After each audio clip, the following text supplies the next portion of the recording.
L'obligation que vont avoir les entreprises de mettre en place une complémentaire santé pour chacun de leurs salariés est désormais inscrite dans la loi. Une entreprise sur 5 fait aujourd'hui confiance à MMA et aux agents de la direction régionale du Mans. Afin de toujours mieux informer et conseiller leurs clients, les agents généraux, entrepreneurs aux côtés des entrepreneurs, ont organisé une conférence suivie d'une table ronde le 26 juin sur le thème « Parlons santé en entreprise ». À cet événement se sont associés les acteurs économiques de la Sarthe, tels que la Chambre de commerce et de l'industrie, le MEDEF, le Centre des jeunes dirigeants, la Chambre des métiers de l'artisanat, Carrefour Entreprises, ainsi que le Mans Développement. Je vous invite maintenant à partager les temps forts de cette soirée, qui a rassemblé près de 350 chefs d'entreprise au sein de l'espace performance des MMA.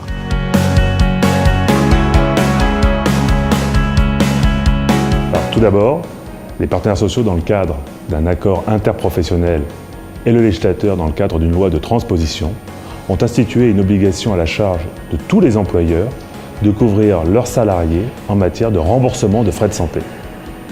Ensuite, le Conseil constitutionnel a jugé que ce dispositif devait se faire dans le cadre d'un libre choix de l'organisme assureur, sans contrainte d'une obligation par les branches professionnelles. La dernière chose, enfin, c'est que pour les dispositifs existants, le financement bénéficie d'une exonération de charges sociales. Or, un décret de janvier 2012 a réformé les règles de cette exonération. Il faut donc maintenant s'assurer que les dispositifs sont conformes d'ici le 1er janvier 2014. L'agent général, il a le devoir de conseil, il a aussi le devoir d'information, mais également le devoir de réactivité. Quand on prend les différents textes qui ont été écrits récemment, notamment l'accord national interprofessionnel, il est de notre devoir d'informer les entreprises. Une fois qu'on a fait ça, le devoir également, c'est de rendre un diagnostic le plus fin possible, toujours en adéquation et en accord avec l'expert comptable, pour rendre une solution la plus fiable, économiquement, juridiquement, fiscalement et socialement. Voilà pour moi le rôle de l'agent général.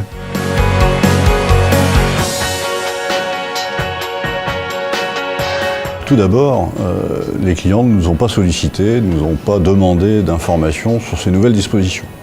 Donc nous avons anticipé en tant que conseil et nous leur avons envoyé en mai une minute sociale de 2 pages, donc très concis, pour leur indiquer les nouvelles mesures qui allaient prendre effet au 1er janvier 2016.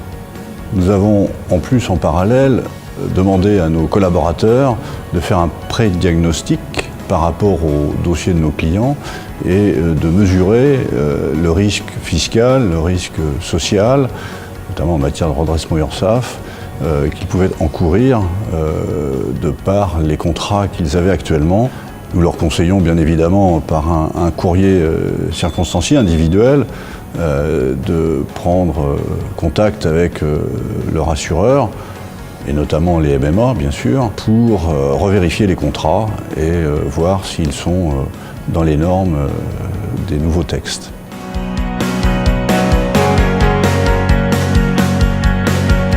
Vous savez, quand un chef d'entreprise entend des dispositions ou des obligations qui lui arrivent par la loi, au départ, il commence par être méfiant et réfractaire. Ensuite, il faut évidemment le travailler autrement. La loi nous donnant un délai pour mettre en place ces dispositions, il faut justement utiliser ce délai à l'initiative de la soirée de ce soir pour s'informer et puis préparer les choses pour en faire plutôt un avantage concurrentiel derrière pour les entreprises, de façon à fidéliser les salariés, à l'intégrer dans une politique salariale dynamique qui permette à chacun d'y trouver son compte et de rentrer dans une relation gagnant-gagnant.